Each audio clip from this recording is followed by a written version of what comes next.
Shams report, Kyrie and Nets are at an impasse. Yeah. Might be a free agent soon, and teams like the Lakers, Clippers, and Knicks are interested. Yep. So did like Katie and Kyrie like have a fallout? You know, what happens here and what happens next? Okay, no, I don't think Katie and Kyrie had a fallout. Now listen, I'm not reporting anything on this, but from what I deduce, it's not about Katie or Kyrie having a fallout. It's about the Nets trying to retake control of their franchise. Yep. The Nets wanted Kevin Durant. He wanted Kyrie Irving, so they remade the franchise in their image. It seemed like a good idea. Then, when Katie missed his first year and Kyrie was in and out that first year, they made him get rid of Kenny Atkinson, which appears to have been a huge mistake, at least in my opinion. Yeah. Kenny Atkinson's going to be in the show, I think, actually. The DeAndre Jordan, you had to sign DeAndre Jordan. You had to give DeAndre Jordan minutes. That was a mistake.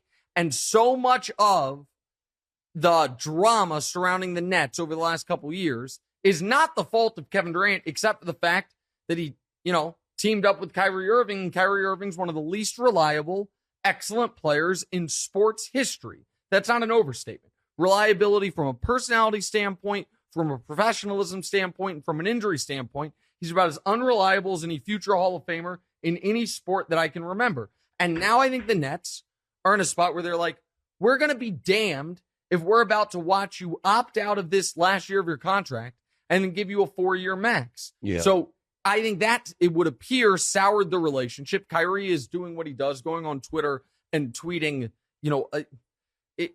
indecipherable memes. He just tweeted a gif of Brother Mouzone from The Wire, which I am as big of a Wire fan as anyone in the world. Once upon a time, I thought I was writing a book on the 75 most or best characters in The Wire. All I know how to do is do lists. So I actually sketched that out, but I can't decipher that Kyrie tweet.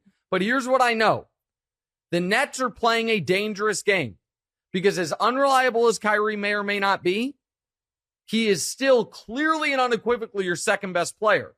And your third best player might be more unreliable than Ben Simmons. And he could walk for nothing. I know everyone is saying, oh, well, the teams with cap space like San Antonio or Orlando, he's not going to go there. Agreed. The Knicks would make the cap space.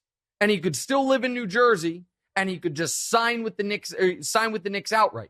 Obviously, the Lakers would do what they could to try to sign and trade for Kyrie. We've been talking about a 3-team Russell Westbrook to somewhere, picks and role players to the Nets, Kyrie Irving to the Lakers. We've been talking about on the show for 6 months. I don't know if that's realistic, but I know Shams put them on the list and he put the Clippers on the list. Go ahead. You think Kyrie would rather go to the Knicks than the Lakers?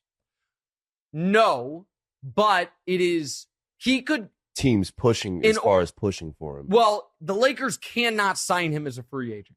Like Kyrie Irving can opt out of his deal. The Knicks can make a few moves, which they will be able to make, and he could just sign there. The Lakers would have to execute a very complicated trade that would involve a team having to get Russell Westbrook, and the Nets would have to cooperate. So it's just a lot harder to get to the Lakers or the Clippers. But we have been talking about the honeymoon period with the Brooklyn Nets ending for quite some time. Little like inside basketball stuff. Joe Tsai, the owner, keeps firing team presidents.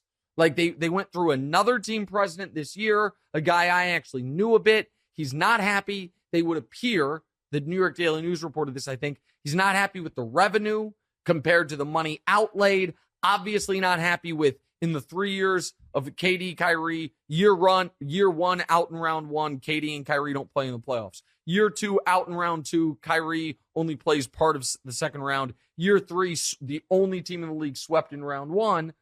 But I understand why they don't want to give Kyrie the full max. I wouldn't want to give Kyrie the full max.